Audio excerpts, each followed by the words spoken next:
ગાંધીનગરની children university દ્વારા બાળકોને મોબાઈલ અને ડિજિટલ સ્ક્રીનથી દૂર રાખી પરંપરાગત રમતો તરફ વાળવા સેક્ટર 29 કેમ્પસ ખાતે ચિલ્ડ્રન હેપી સ્ટ્રીટનું સુંદર આયોજન કરવામાં આવ્યું હતું।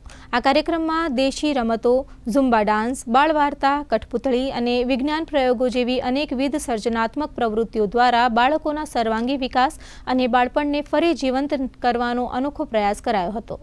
ચિલ્ડ્રન યુનિવર્સિટી દ્વારા જે બાળકોને ધ્યાનમાં રાખીને જે આયોજન કરવામાં આવ્યું છે એ બાળકોને જેમના માતા પિતા વિસરી ગયેલી રમતો રમીને મોટા થયા છે એ રમતો આજકાલના બાળકો ભૂલી ગયા છે અને સતત પોતાનો સમય મોબાઈલમાં જ વિતાવે છે।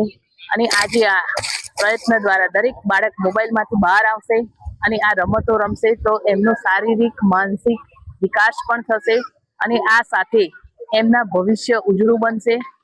ઉદ્દેશ અમારો છે કે બાળકો માત્ર ઘરમાં પૈસાથી રમી શકાય એવી જ રમતો રમે છે, મેદાન જોયું નથી, મોબાઈલના એડિક્ટેડ થઈ ગયેલા છે એવા બાળકોને મોબાઈલથી મેદાન સુધી લાવવાનો આજનો અમારો પ્રયાસ છે। આ તો માત્ર દર વર્ષે વેકેશનની શરૂઆત થાય એના પહેલાં કરીએ છીએ। વેકેશન દરમિયાન ગ્રીષ્મોત્સવ કરીએ છીએ, વેકેશન દરમિયાન જુદી જુદા બાળકોની રુચિ પ્રમાણેના કાર્યક્રમો કરતા રહીએ છીએ।